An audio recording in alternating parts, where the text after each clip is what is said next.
With us now is Eric Stillman, President and CEO of the Jewish Federation of Broward County. It's a pleasure to finally have you on the show, sir. Thank you so much, Richard. Glad to be here.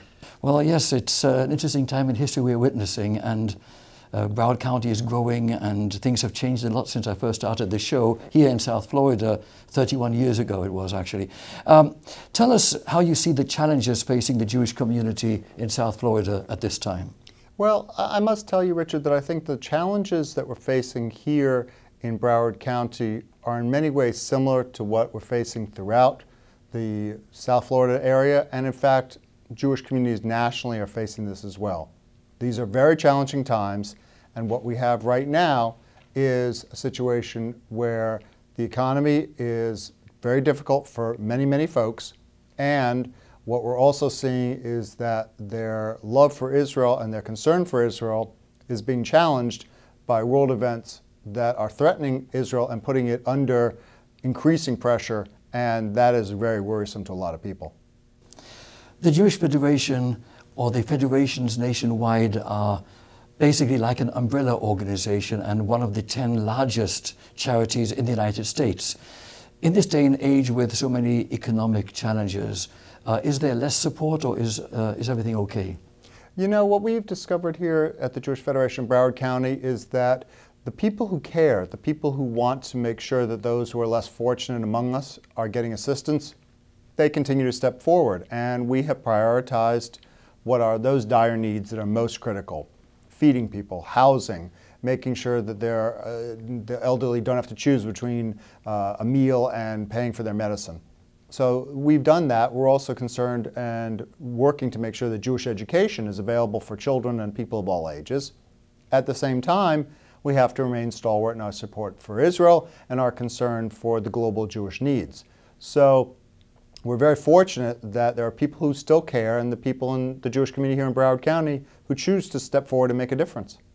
The Jewish Federation has agencies it supports, and I presume that these may have evolved or changed over the years. Tell us about these agencies. Certainly, Richard. We have approximately 30 programs and agencies that we support, and what we do is we fund specific programs that they offer.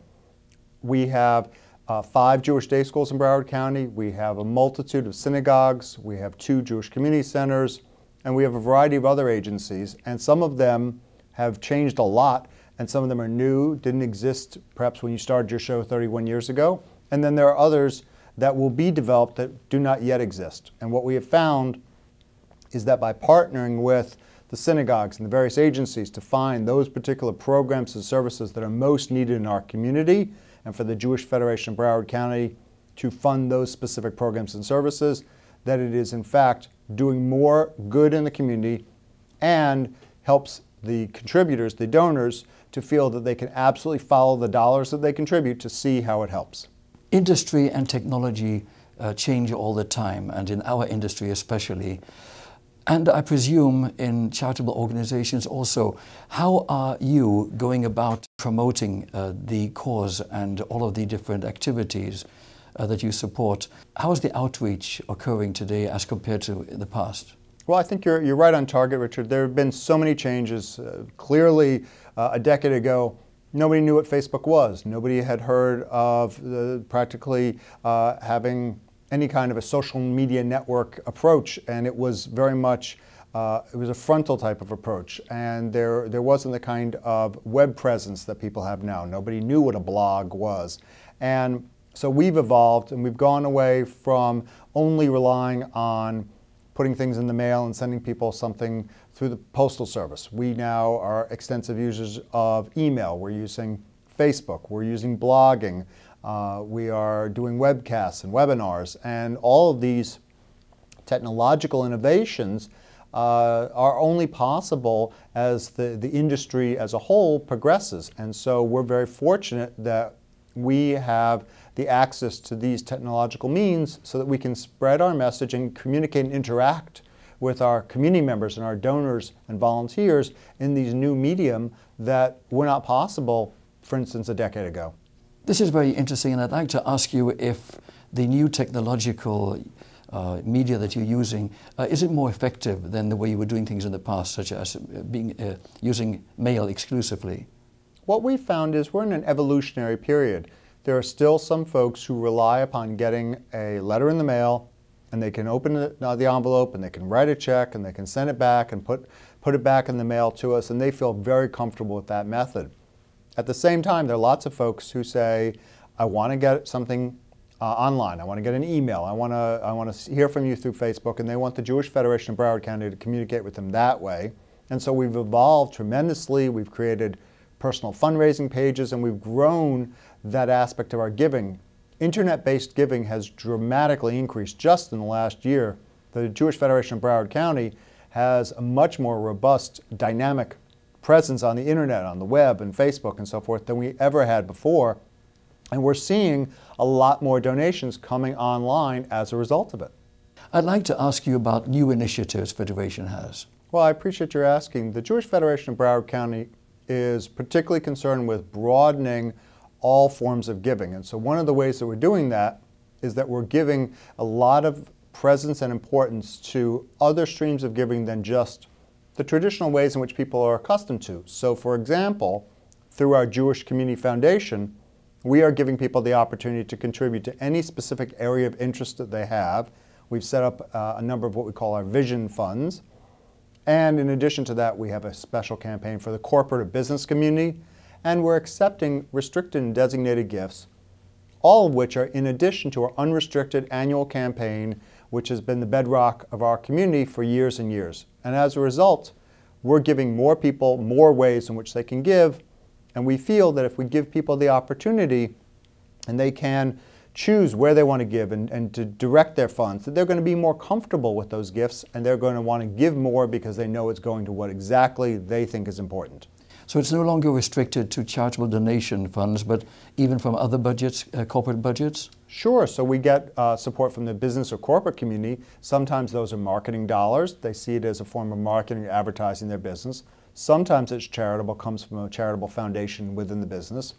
And the form of charitable giving from individuals has also evolved. Not only do people give individually, many people who are in the means to do so have created a private family foundation, and so they're giving through their family foundation or through a donor-advised fund or philanthropic fund. And so we've created here in our Jewish Community Foundation a special program called Create a Jewish Legacy, and gives everybody the opportunity at any level to leave a permanent, lasting legacy gift through the Federation to perpetuate their values and their Jewish heritage. I'd like to change topics and ask you how you see the challenges facing Israel at this dramatic time in history. Richard, I think that what is happening to face Israel right now is historic. We have seen so many times in the history of Israel that we thought the moment in time was so historic. But now what we're seeing is this revolution within the Arab world, the so-called Arab Spring. None of us knows which way it's going to go. We have no idea where the countries are going to wind up. Will they be democratic? Will they continue to be controlled by despots? Or will they be totalitarian states? So far, the peace, such as it's been, it's a cold peace that's existed with Egypt or with Jordan, has not yet fallen apart, but it may. We do not know that. Clearly, the entire terrorist infrastructure that is supported by Iran and supported by Syria, and all of the armies of Hezbollah and Hamas, they have made no peace. They have formed no democratic alliances of any kind.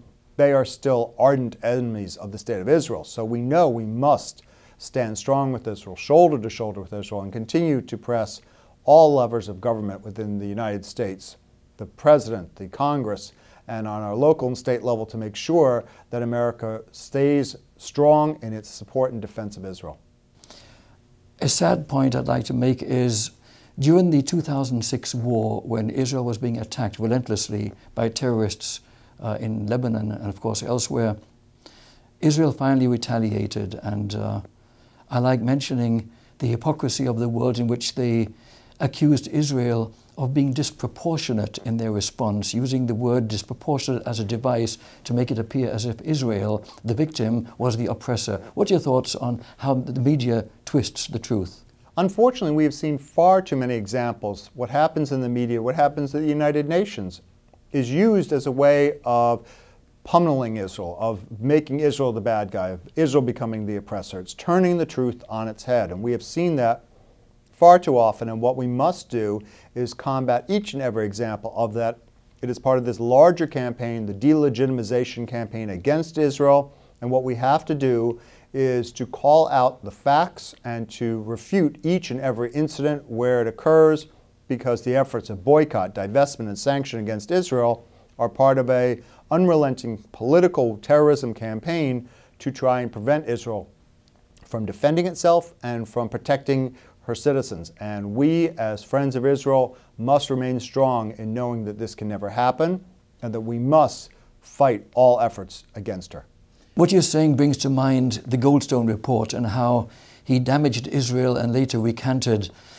And of course, another point, that of security. When the war was occurring years ago, a Muslim in America, obviously a terrorist, attacked a Jewish federation on the West Coast and killed 3 women. How are you addressing the security needs of Federation? I think one of the critical things to learn, it was not just the attack of the terrorist in Seattle against the Federation.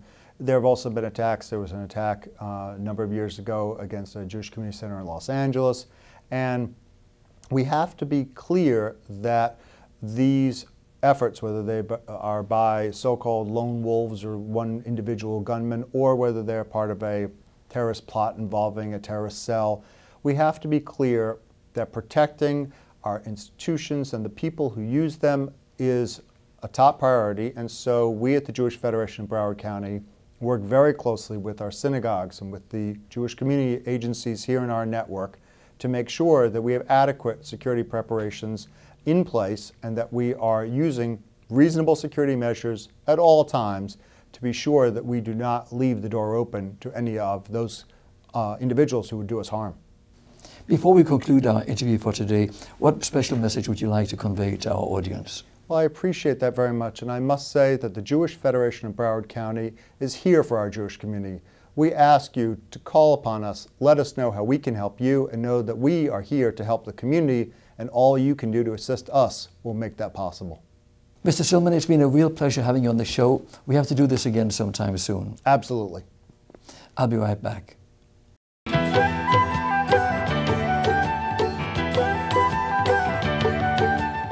This brings us to the end of our special show for today from on location at the Jewish Federation of Broward County, Florida. I'm Richard Peretz.